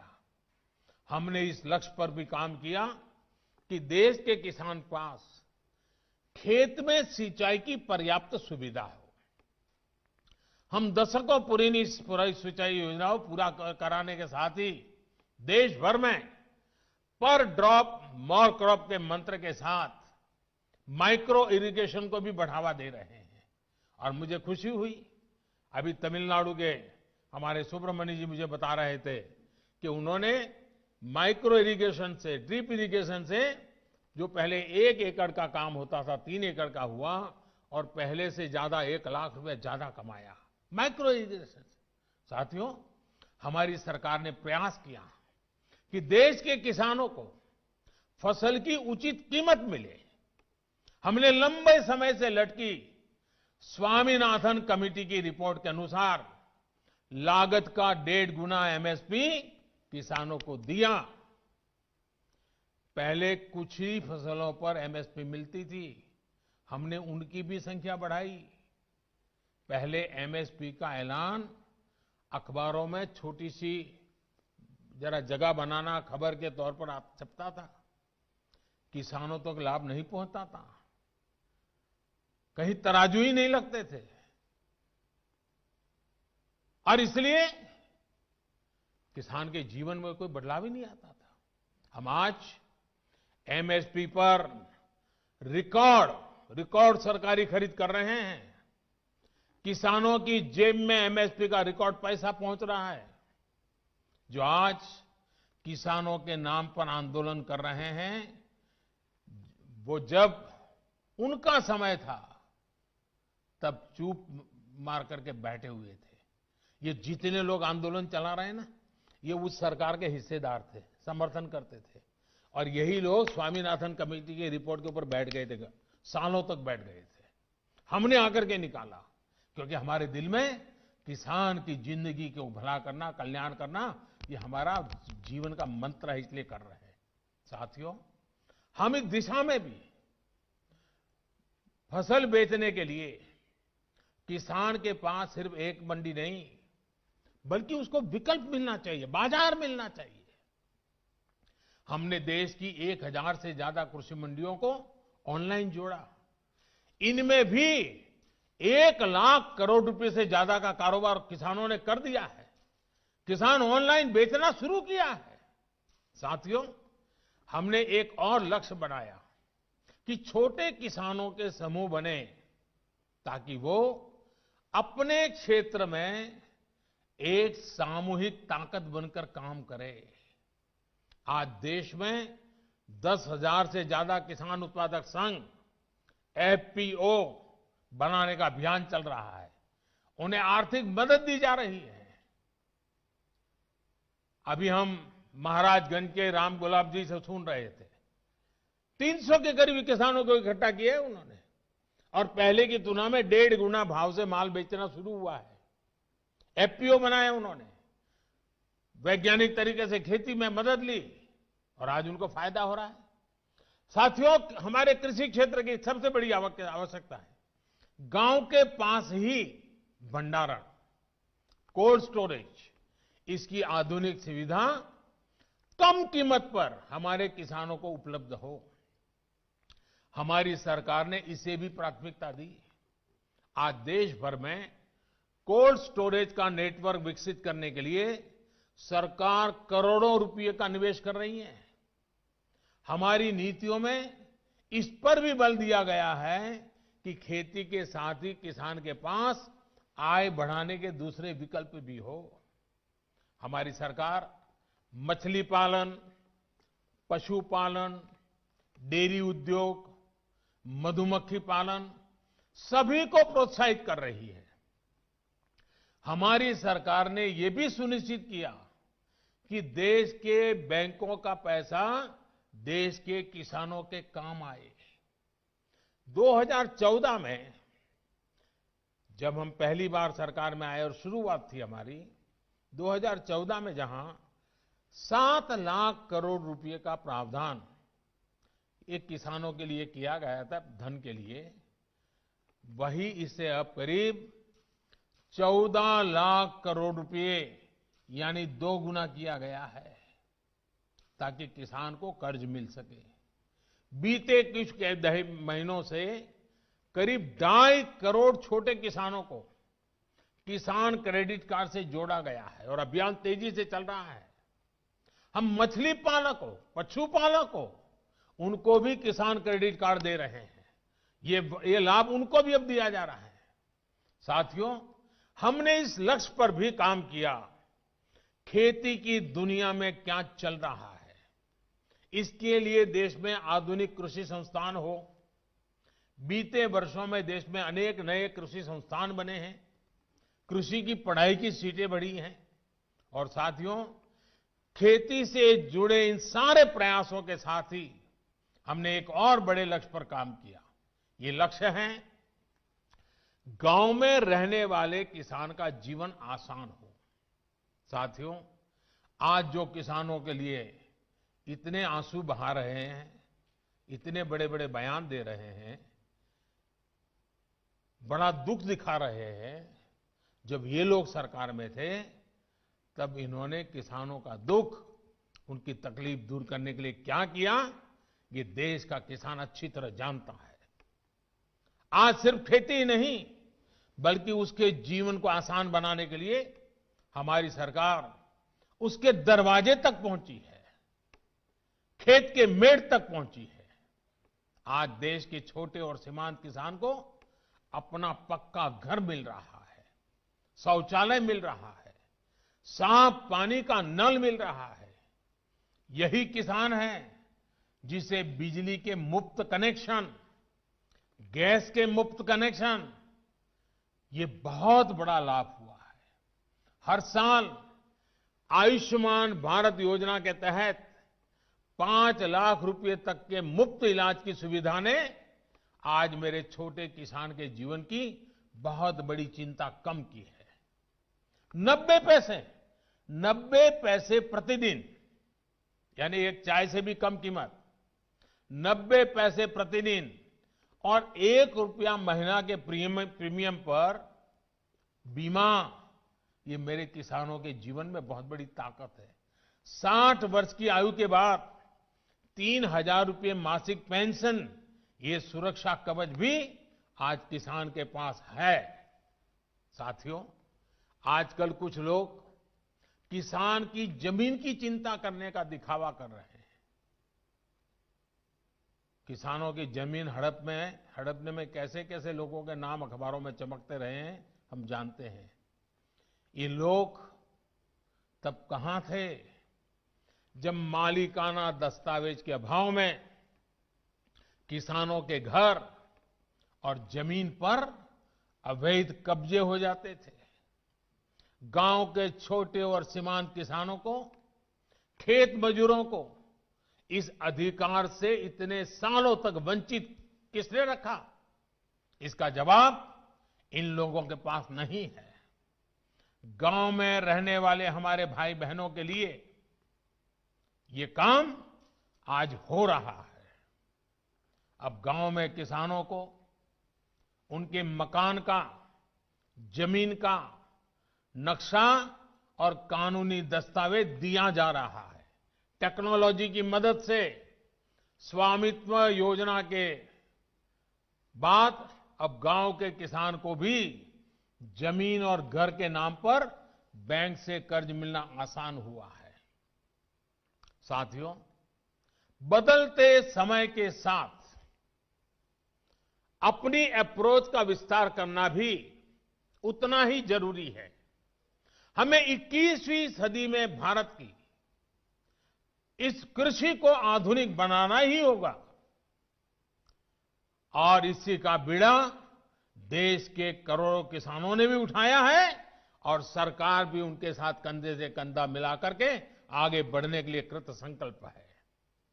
आज हर किसान को यह पता है कि उसकी उपज का सबसे अच्छा दाम कहां मिल सकता है। पहले क्या होता था कि अगर मंडी में बेहतर दाम नहीं मिलते थे या फिर उसकी उपज को दोयम दर्जी का बताकर खरीदने से इनकार कर दिया जाता था तो किसान मजबूरी में औने पौने दामों पर अपनी उपज बेचने को मजबूर रहता था। इन कृषि सुधारों के जरिए हमने किसानों को बेहतर विकल्प दिए हैं। इन कानूनों के बाद आप जहां चाहे, जिसे चाहे अपनी उपज बेच सकते हैं। मेरे किसान भाइयों बहनों, मेरे इन शब्दों को आप ध्यान से सुनिए। मैं फिर से कह रहा हूं कि आप अपनी फसल को जहां चाहे आप निर्णय करके बेच सकते हैं। आपको जहां सही दाम मिले आप वहां पर उपज बेच सकते हैं। आप न्यूनतम समर्थन मूल्य यानी एमएसपी पर अपनी उपज बेचना चाहते हैं, आप उसे बेच सकते हैं। आप मंडी में अपनी उपज बेचना चाहते हैं, आप बेच सकते हैं। आप अपनी उपज का निर्यात करना चाहते हैं, आप निर्यात कर सकते हैं। आप उसे व्यापारी को बेचना चाहते हैं, आप बेच सकते हैं। आप अपनी उपज दूसरे राज्य में बेचना चाहते हैं, आप बेच सकते हैं। आप पूरे गांव के किसानों को एफपीओ के माध्यम से इकट्ठा कर अपनी पूरी उपज को एक साथ बेचना चाहते हैं, आप बेच सकते हैं। आप बिस्किट, चिप्स, जैम, दूसरे कंज्यूमर उत्पादों की वैल्यू चेन का हिस्सा बनना चाहते हो, आप ये भी कर सकते हैं। देश के किसान को इतने अधिकार मिल रहे हैं, तो इसमें गलत क्या है? इसमें गलत क्या है कि अगर किसानों को अपनी उपज बेचने का विकल्प ऑनलाइन माध्यम से पूरे साल और कहीं भी मिल रहा है। साथियों, आज नए कृषि सुधारों के बारे में असंख्य झूठ फैलाए जा रहे हैं। कुछ लोग किसानों के बीच भ्रम फैला रहे हैं कि एमएसपी समाप्त की जा रही है, तो कुछ लोग अफवाहें फैला रहे हैं कि मंडियों को बंद कर दिया जाएगा। मैं आपको फिर ध्यान दिलाना चाहता हूं कि इन कानूनों को लागू हुए कई महीने बीत गए हैं। क्या आपने देश के किसी एक कोने में एक भी मंडी के बंद होने की खबर सुनी है? जहां तक एमएसपी का सवाल है, हाल के दिनों में सरकार ने बहुत सी फसलों का न्यूनतम समर्थन मूल्य भी बढ़ा दिया है। ये कृषि सुधारों के बाद भी हुआ है, नए कृषि कानूनों के बाद भी हुआ है। इतना ही नहीं, जो लोग किसानों के नाम पर बात करते हैं ना, ये जो आंदोलन चल रहा है उसमें कई सच्चे और निर्दोष किसान भी हैं। ऐसा नहीं है कि सब वो राजनीतिक विचारधारा वाले तो सिर्फ नेता हैं, बाकी तो भले भाले किसान हैं। उनको जाकर के सीक्रेटली पूछोगे कि भाई आपकी कितनी जमीन है, क्या पैदा करते हो, इस बार बेचा कि नहीं बेचा, तो वो भी बताएगा हाँ वो एमएसपी में बेच करके आया। और जब एमएसपी में खरीदी चल रही थी ना, तब वो आंदोलन को उन्होंने ठंडा कर दिया था, क्योंकि उनको मालूम था कि अभी जरा किसान मंडी में जाके के माल बेच रहा है। वो सब बिक्री हो गई, काम हो गया, फिर उन्होंने आंदोलन शुरू किया। साथियों, वास्तविकता तो ये है कि बढ़े हुए न्यूनतम समर्थन मूल्य एमएसपी पर सरकार ने किसानों की उपज की रिकॉर्ड स्तर पर खरीदी की है, और वो भी नए कानून बनने के बाद। और एक अहम बात, इन कृषि सुधारों से सरकार ने अपनी जिम्मेदारियां बढ़ाई है। उदाहरण के तौर पर एग्रीमेंट फार्मिंग की बात ही ले लीजिए। कुछ राज्यों में ये कानून, ये प्रावधान कई सालों से हैं, पंजाब में भी है। वहां तो प्राइवेट कंपनियां एग्रीमेंट करके खेती कर रही है। क्या आप जानते हैं, पहले के कानूनों में समझौता तोड़ने पर किसानों पर पेनल्टी लगती थी। मेरे किसान भाइयों को भी ये किसी ने समझाया नहीं होगा, लेकिन हमारी सरकार ने ये सुधार किया और ये सुनिश्चित किया कि मेरे किसान भाइयों पर पेनल्टी या किसी तरह का जुर्माना नहीं लगेगा। साथियों, आप ये भली भांति जानते हैं कि पहले अगर किसी कारणवश किसान मंडी नहीं भी जा पाता था, तो वो क्या करता था? वो किसी ट्रेडर को अपना माल बेच देता था। ऐसे में वो व्यक्ति किसान का फायदा ना उठा पाए, उसके लिए भी हमारी सरकार ने कानूनी उपाय किए हैं। खरीदार समय से आपका भुगतान करने के लिए अब कानूनन बाध्य है। उसे रसीद भी काटनी होगी और 3 दिन के भीतर भुगतान भी करना होगा।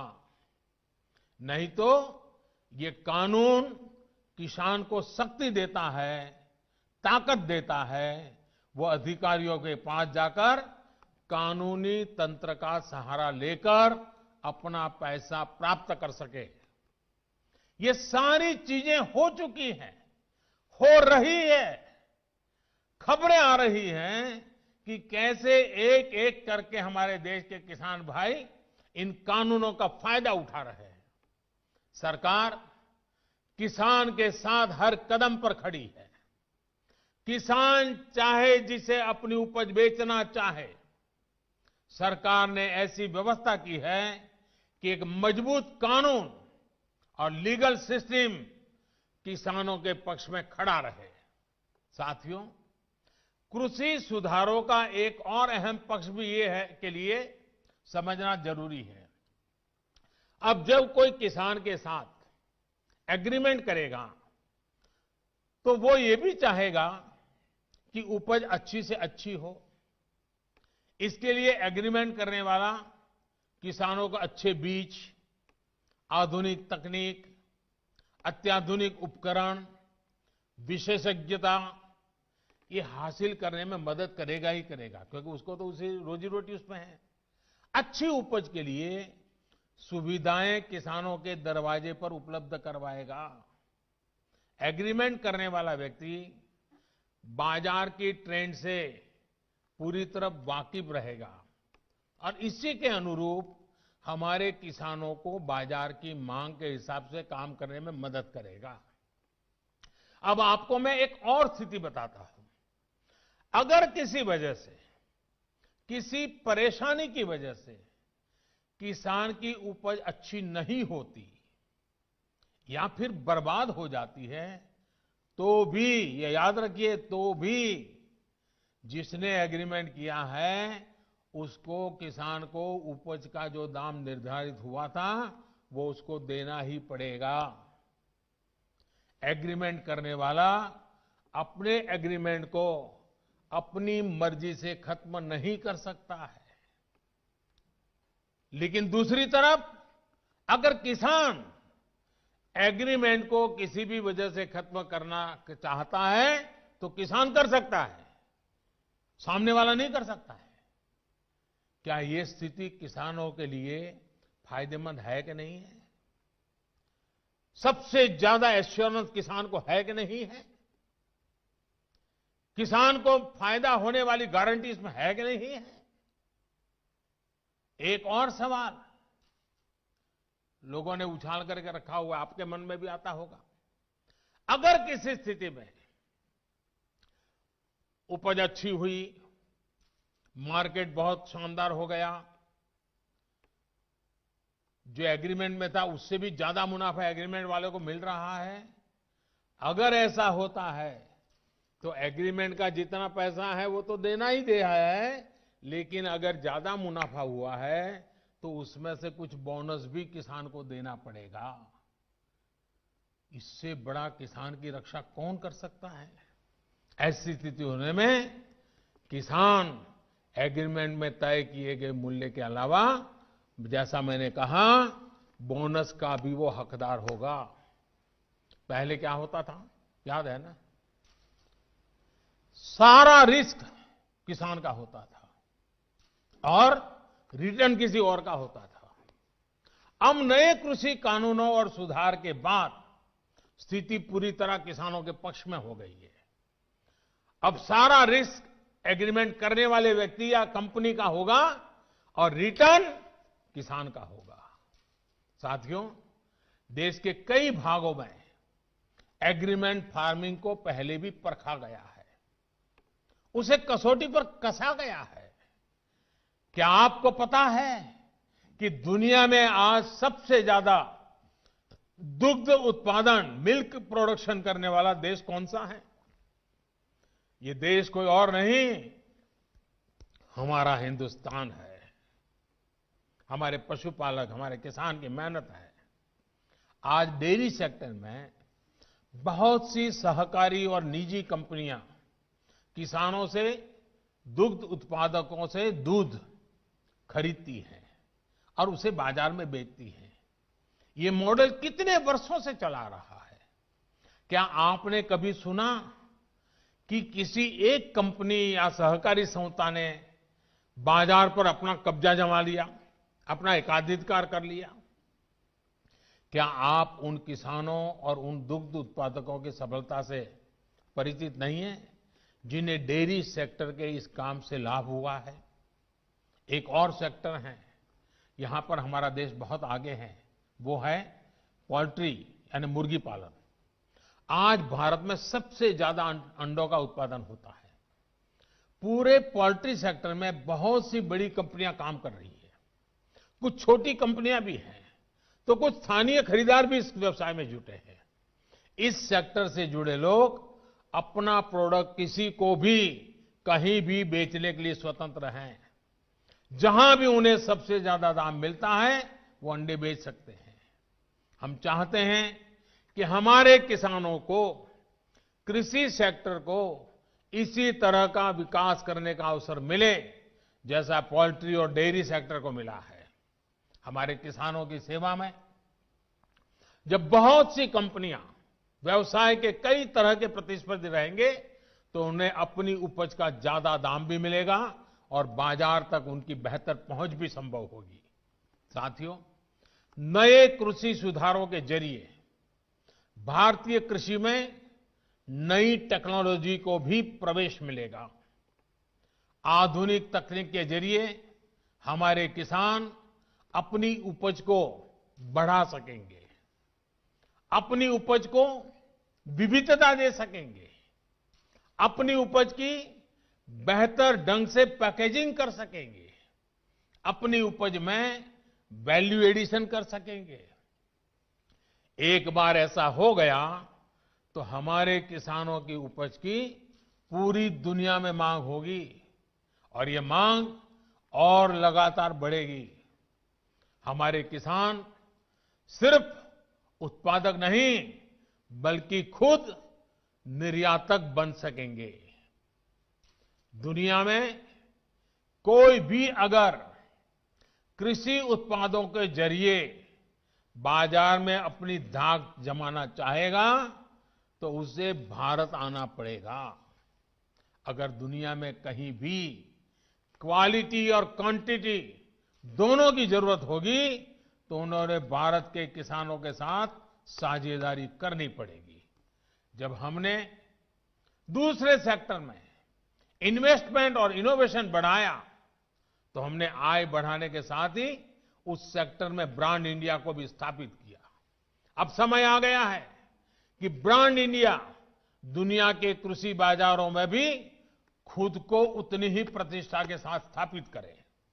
साथियों, कुछ राजनीतिक दल जिन्हें देश की जनता ने लोकतांत्रिक तरीके से नकार दिया है, वो आज कुछ किसानों को गुमराह करके जो कुछ भी कर रहे हैं, उन सबको बार बार नम्रतापूर्वक सरकार की तरफ से अनेक प्रयासों के बावजूद भी किसी न किसी राजनीतिक कारण से, किसी ने बंधी राजनीतिक विचारधारा के कारण से ये चर्चा नहीं होने दे रहे हैं। कृषि कानूनों के संदर्भ में ये जो पॉलिटिकल पार्टी की विचारधारा वाले जो कुछ लोग हैं जो किसानों के कंधे पर बंदूकें फोड़ रहे हैं, कृषि कानूनों के संदर्भ में उनके पास ठोस तर्क न होने के कारण वो भांति भांति के मुद्दों को किसानों के नाम पर उछाल रहे हैं। आपने देखा होगा जब प्रारंभ हुआ था तो उनकी इतनी मांग थी कि भाई एमएसपी की गारंटी दो।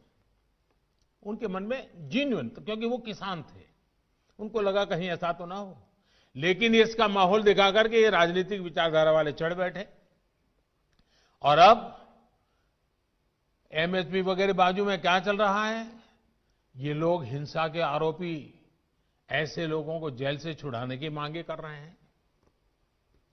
देश में आधुनिक हाईवेज बने, निर्माण हो, जो पिछली सब सरकारों ने किया था। ये लोग भी उस सरकारों में समर्थन करते थे, भागीदार थे। अब कहते हैं टोल टैक्स नहीं होगा, टोल खाली कर दो। भाई, किसान का विषय छोड़ करके नई जगह पे क्यों जाना पड़ रहा है? जो नीतियां पहले के समय से चली आ रही है, अब ये किसान आंदोलन की आड़ में उनका भी विरोध कर रहे हैं। टोल नाकों का विरोध कर रहे हैं। साथियों, ऐसी परिस्थिति में भी देश भर के किसानों ने कृषि सुधारों का भरपूर समर्थन किया, भरपूर स्वागत किया है। मैं सभी किसानों का आभार व्यक्त करता हूं। मैं सर झुका करके उनको प्रणाम करता हूं कि देश को आगे ले जाने के लिए देश के कोटि कोटि किसान आज इस निर्णय के साथ, हिम्मत के साथ खड़े हुए हैं। और मैं मेरे किसान भाइयों बहनों को भरोसा दिलाता हूं कि आपके विश्वास पर हम कोई आंच नहीं आने देंगे। पिछले दिनों अनेक राज्य, और ये बात समझनी होगी, अनेक राज्य, चाहे असम हो या इधर राजस्थान हो, जम्मू कश्मीर हो, ऐसे कई जगह पे पंचायतों के चुनाव हुए। इनमें प्रमुखतया ग्रामीण क्षेत्र के लोगों को ही वोट देना होता है, एक प्रकार से किसान को ही वोट देना होता है। इतना गुमराह करने वाला का खेल चलता था, इतना बड़ा आंदोलन का नाम दिया जा रहा था, हो हल्ला किया जाता था, लेकिन इसी के अगल बगल में जहां जहां चुनाव हुए हैं, उन गांवों के किसानों ने ये आंदोलन चलाने वाले जो इतने लोग थे उनको नकार दिया है, पराजित कर दिया है। ये भी एक प्रकार से उन्होंने बैलेट बॉक्स के द्वारा ये नए कानूनों को खुला समर्थन किया है। साथियों, तर्क और तथ्य के आधार पर, हर कसौटी पर हमारे ये निर्णय कसे जा सकते हैं। उसमें कोई कमी है तो उसको इंगित करना चाहिए, लोकतंत्र है। हमें सब प्रकार का भगवान ने ज्ञान दिया ऐसा दावा हमारा नहीं है, लेकिन बात तो हो। इन बातों के बावजूद भी लोकतंत्र में अटूट आस्था और श्रद्धा होने के कारण, किसानों के प्रति हमारा समर्पण होने के कारण हर समय किसानों के हर मुद्दे पर चर्चा के लिए सरकार तैयार है।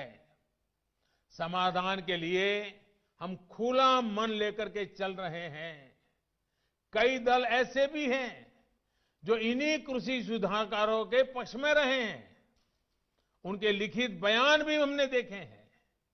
वो आज अपनी कही बात से ही मुकर गए हैं, उनकी भाषा बदल गई है। वो राजनीतिक नेता जो किसानों को भ्रमित करने में जुटे हुए हैं, जिनकी लोकतंत्र में रत्ती भर भी श्रद्धा नहीं है, वो विश्वास ही नहीं करते डेमोक्रेसी में। दुनिया के कई देशों में उनका परिचय है लोगों को। ऐसे लोगों के जो भी उन्होंने कहा है पिछले दिनों, जिस प्रकार के अनलगढ़ आरोप लगाए हैं, जिस भाषा का प्रयोग किया है, पता नहीं कैसी कैसी इच्छाएं व्यक्त की है, मैं बोल भी नहीं सकता हूं। ये सब करने के बावजूद भी, उन सब चीजों को सहन करने के बाद भी, उसको पेट में उतार करके, मन ठंडा रख करके, उन सबको सहन करते हुए मैं आज फिर एक बार नम्रता के साथ उन लोगों को भी जो हमारे घोर विरोध करने पर तुले हुए, उनको भी कहता हूं, मैं नम्रता के साथ कहता हूं, हमारी सरकार किसान हित में उनसे भी बात करने के लिए तैयार है, लेकिन बात मुद्दों पर होगी, तर्क और तथ्यों पर होगी। साथियों, हम देश के अन्नदाता को उन्नत करने के लिए हर संभव प्रयास कर रहे हैं। जब आपकी उन्नति होगी तो पूरे राष्ट्र की उन्नति तय है। सिर्फ आत्मनिर्भर किसान ही आत्मनिर्भर भारत की नींव डाल सकता है। मेरे देश के किसानों से आग्रह है, किसी के बहकावे में न आए, किसी के झूठ को न स्वीकारे, तर्क और तथ्य के आधार बनाकर ही सोचे विचारे। और फिर एक बार देश भर के किसानों ने खुल करके जो समर्थन दिया है, ये मेरे लिए अत्यंत संतोष और गर्व का विषय है। मैं आपका बहुत आभारी हूं। एक बार फिर से करोड़ों किसान परिवारों को पीएम किसान सम्मान निधि के लिए मैं आपको बहुत बहुत बधाई देता हूं और मैं आपसे लगातार प्रार्थना करता हूं, आपके लिए भी प्रार्थना करता हूं, आप स्वस्थ रहें, आपका परिवार स्वस्थ रहे, इसी कामना के साथ आप सभी का बहुत बहुत आभार, धन्यवाद।